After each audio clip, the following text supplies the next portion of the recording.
গত ৩-৪ দিন আগে আল্লামা মামুনুল হক সাহেবের সাথে মুরাদনগর একটা মাহফিলে হুজুর বয়ান করছেন, আমি নিজে শুনতেছিলাম।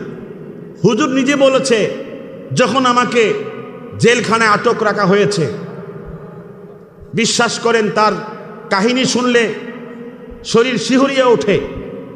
কতগুলো বছর, ৩ বছরের মতো তিনি জেলখানায় ছিলেন। ওই অবস্থায় নাকি এই স্বৈরাচার সরকার, এই জালেম সরকার, তারা -3 ফর্মুলা হাতে নিয়েছিল। -3 আমিরে হেফাজত, মহাসচিব এবং আমাদের আল্লামা মামুনুল হক, এই 3 জনকে মাইনাস করতে পারলেই ওরা সাকসেস হবে। কথা বলেন না কেন? মাইনাস করার জন্য তাকে যেই পরিমাণ টর্চার করা হয়েছে, তিনি বলেছেন পুলিশ প্রশাসন, র্যাব, বিজিবি, যত রকমের গোয়েন্দা সংস্থা আছে সকলের পাহারায় এমনভাবে টর্চার করা হয়েছে। তিনি বলেছেন তার মোবাইল নাম্বারটা কারো মোবাইলে সেভ থাকলেও তাকেও সন্দেহ করত। কথা বলেন। তিনি ওদিন বক্তব্য বলেছেন, আমি এত শত্রু,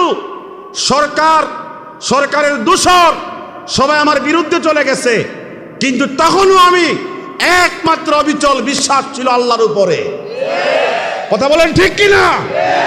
সারা দুনিয়া একদিকে, আল্লামা মামুনুল হক তিনি একদিকে ছিলেন, ঠিক কিনা বলেন? তিনি তখন বক্তব্য দিতে গিয়ে বলেছেন, সর্বশেষ দেখলাম আমি আমার উপরে সিদ্ধান্ত নিয়েছি, আমার জেল হোক, আমার ফাঁসি হোক, আমার সব হারিয়ে যাক, কিন্তু আমি হকের উপরে অটুট অবিচল থাকব। আমরা দেখতে পেরেছি এই সমস্ত আল্লাহওয়ালাদের উপরে যখন টর্চার হয়েছে, আল্লাহর গজব এ বাংলার জমিনে নাজিল হয়েছে, ঠিক কিনা বলেন? আপনারা জানেন 12 প্রকার খাবার দুপুরে লাঞ্চের জন্য প্রস্তুত করেছিল। 5ই আগস্টে তার বাসভবনে কত প্রকার খাবার ছিল? জোরে কোনে কত প্রকার? 12 প্রকার খাবার ছিল। এই 12 প্রকার খাবার রান্না করে প্রস্তুত রাখতে পারে এমন সরকার 1600 টাগরা যুবক তরুণদেরকে পাখির মতো গুলি করে রাস্তায় রক্তে রঞ্জিত করেছে। সেই সরকার কিভাবে 12 প্রকার দিয়ে? এটা অবৈধ সরকার ছাড়া কেউ করতে পারে না। কথা বলেন ঠিক কিনা?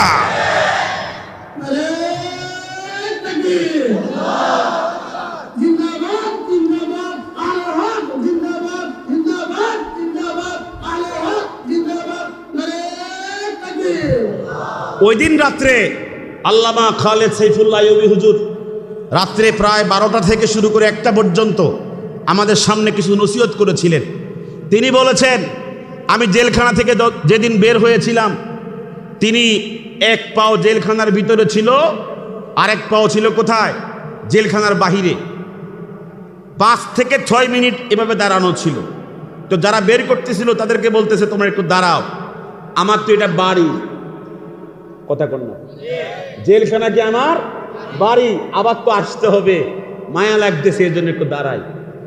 এই জন্য যারা হকের উপরে থাকে ওরা জেল, জরিমানা, হত্যা মামলা এগুলো পরোয়া করে না। কথা বলেন ঠিক কিনা?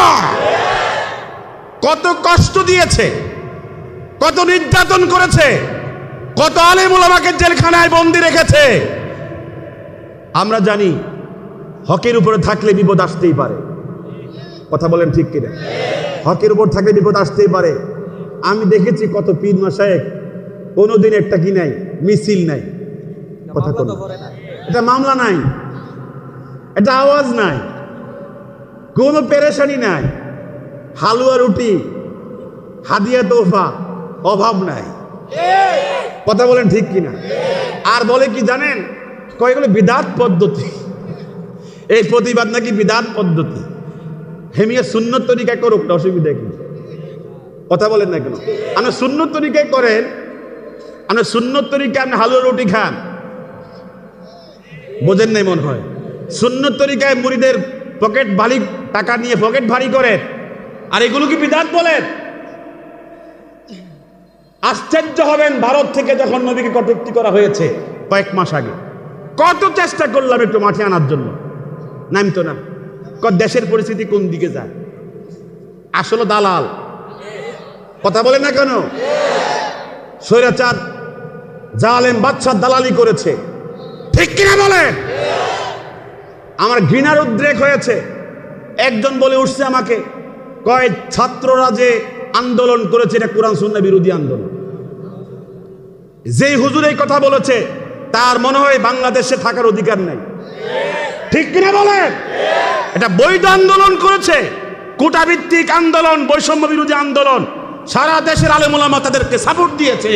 যেই আলেম তাদের বিরুদ্ধে সাপোর্ট দিয়েছে, এই আলেম নামের কলঙ্ক, ঠিক কিনা বলেন? আরো বলেছি কি জানেন? কয় জেনাবে বিচার করেছে। ছাত্ররা কি জেনাবে বিচার করছে? কোন জায়গায় পাইছেন আপনারা? কত বড় নির্লজ্জ! ওরা কি জেনাবে বিচার করছে, হারাম পদ্ধতিতে আন্দোলন করেছে। আমি জেরা করেছি না, ওরা হারাম পদ্ধতিতে আন্দোলন করে নাই। আসাদুল জিহাদে কালেমাতু হাক্কিন ইনদা সুলতানিন জায়ের, ঠিক কিনা বলেন? স্বৈরাচারের সামনে গিয়া, জালেম শাসকের সামনে গিয়া হক কথা বলা সবচেয়ে বড় জিহাদ, ঠিক কিনা বলেন? এরা নাকি শহীদ হয় নাই। তর্ক, আমার লগে তর্ক, শহীদ হয়েছে না, এরা নিহত হয়েছে।